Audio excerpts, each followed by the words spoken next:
Hello everyone, this is day 5 of my Christmas Advent calendar and I'm back with another story. The worst wedding I've ever attended.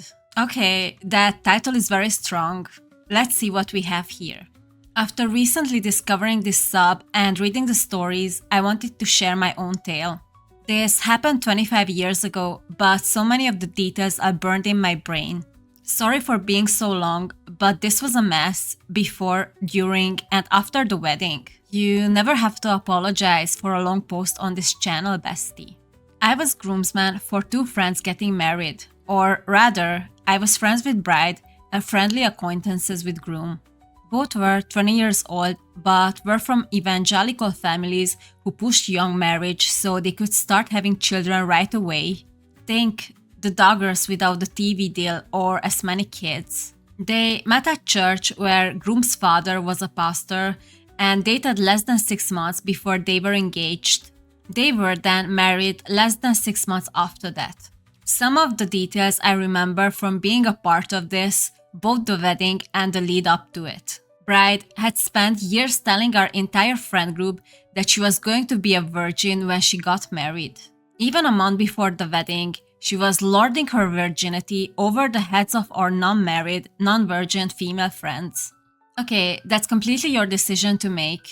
But why be so loud about it? There is not something that your friends wanna know, or it's not their business. I think it's very weird to just go around and keep talking about it. Maybe I can imagine with your closest best friend, but to everyone, that alone caused a lot of hurt feelings and fights. And this is exactly why you should be private about this or only talk about with your closest friends. I didn't find out about any of this though until well after the wedding. 2 weeks before the wedding, bride suddenly stopped proudly proclaiming her virginity. I wonder why that happened. No one knew why until the day of the wedding when bride broke down in tears while getting dressed. As was relayed to me by a bridesmaid, bride was terrified she was pregnant and that her marriage wasn't sacred anymore. Did bride and groom had relations before the wedding? Nope.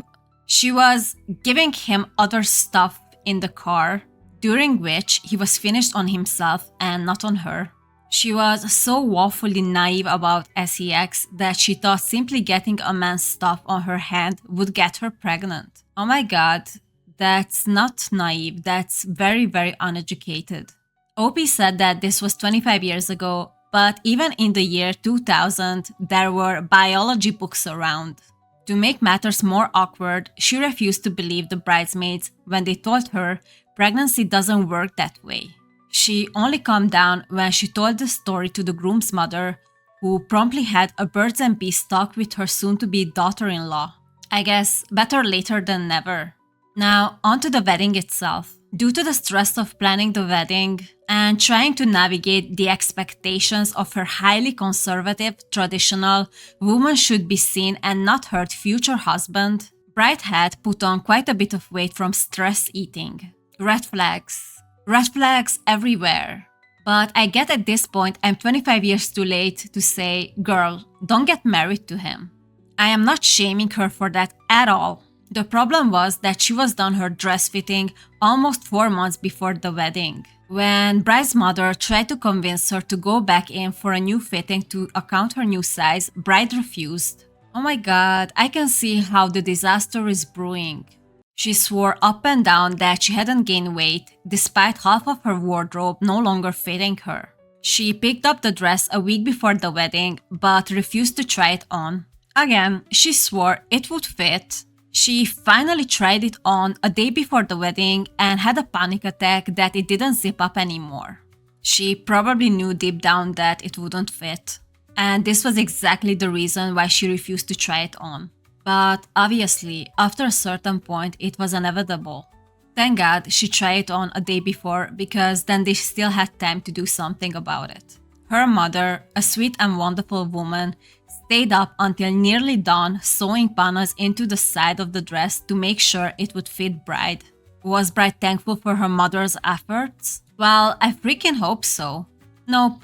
She biatched and moaned that the panels weren't the exact same shade of white as the rest of the dress. Well, and whose fault is that? Who was the one who was refusing to try on the dress in time? I mean, she's 20, that's still brat age. I know, because I'm a brat too. Bride's older brother, the black sheep of the devout family, brought his on-again, off-again girlfriend to the wedding. She wore a dress that was probably 2 sizes too small, along with no underwear. We know that because during a dance with the older brother, she interrupted her grinding on his crotch to bend over and shove her ass against him. Now, that's a picture in my brain that I really didn't want it there. But go on, I guess. That promptly ripped her dress along the seam, which was on the back. She didn't notice, apparently, because she stood up, turned around to continue grinding him, and flashed her bare ass. And more during subsequent dance moves to the entire reception. Yes, we're definitely getting there. This is the worst wedding I've never attended. I was one of the 2 gay guys at the wedding, the other being a longtime friend and fellow groomsman. Groom knew we were both gay, but didn't tell his family. Someone though spilled the beans to the groom's fire and brimstone preacher of a father. During a slow dance, for which my friend and I were sitting at the table talking quietly, groom's father came over and practically threatened to kill us if we were danced together at the reception. This is disgusting. But again, this is the 2000s. I'm not saying it's okay, but thankfully we came a long way since then. We had no intention of dancing together. From the day we met, we had zero attraction to one another. It's so weird because people are not expecting that every heterosexual person attracted to each other. So why are they assuming that it would be like that with other sexualities? I will never understand that. Attraction is worked the same way for everyone, regardless what is the gender of the person they are attracted to. We are friends, that's all. But the idea of 2 men possibly dancing together in public sent groom's father off the deep end. And that's why I said, thankfully we came a long way since this mindset.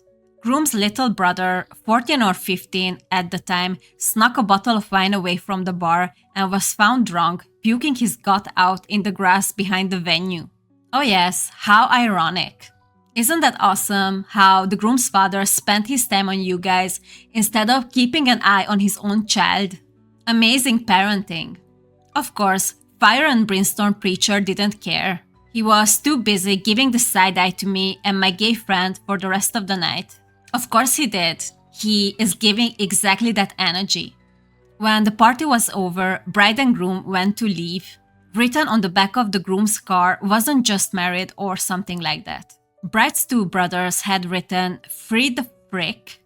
Bride cried, groom laughed, and refused to wash it off. Amazing. So everybody an a-hole in this story.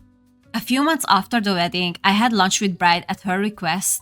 After lunch, as I was dropping her back off at her and groom's apartment, she told me that this would be the last time we'd speak to each other, as groom had forbidden her from having male friends, especially gay male friends. When I tried to question why she was turning her back on me now after years of friendship, we met in middle school, she just said, "Groom is my husband and he is in charge.